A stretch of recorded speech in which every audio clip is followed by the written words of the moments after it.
Hello friends, welcome to my channel. இன்றைக்கி வந்து பார்த்திங்கன்னா புடலங்காய் முட்டை பொடி மாஸ் எப்படி செய்யலான்றதை பார்க்க போகிறோம். வாங்க பார்க்கலாம். வீடியோக்குள்ளே போகலாம். கடாய் ஹீட் பண்ணிவிட்டு ஒரு 3 டேபிள் ஸ்பூன் ஆயில் விட்டுக்கிட்டால் இதோட 1/4 டீஸ்பூன் கடுகு, 2 வரமிளகாய் கட் பண்ணி போட்டுக்கலாம்.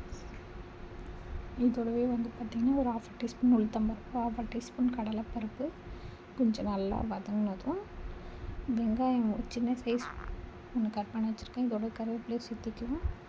வெங்காயம் கொஞ்சம் நல்லா வதங்கினதும் நான் புடலங்காய் சேர்த்திக்கிறேன். புடலங்காய் ஒரு 250 கிராம் போல் இருக்கும். கொஞ்சம் நல்லா வதக்கி விட்டுக்கலாம்.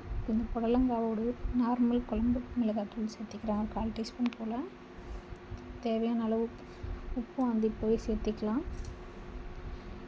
கொஞ்சம் நல்லா கலந்து விட்டுட்டு இதோடவே வந்து இந்த காய் வேகிறதுக்கான தண்ணியை சேர்த்திக்கலாம். தண்ணி வந்து ரொம்ப சேர்க்கணும்னு அவசியம் இல்லை. இந்த காய் கொஞ்சம் டக்குன்னு வெந்துடும்.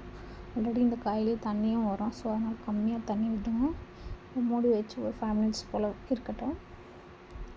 இப்போ வந்து பார்த்திங்கன்னா காய் நல்லா வெந்துடுச்சு. இந்த தண்ணிலாம் ட்ரை ஆனதும் நம்ம இதோட வந்து பார்த்திங்கன்னா முட்டை சேர்க்க போகிறோம். முட்டை வந்து நீங்கள் எவ்வளோ காய் சேர்க்குறீங்களோ அதுக்கேற்ற மாதிரி சேர்த்திக்கோங்க. நான் 2 முட்டை சேர்த்திக்கிறேன். இந்த முட்டை வந்து நல்லா கலந்து விட்டுக்கலாம்.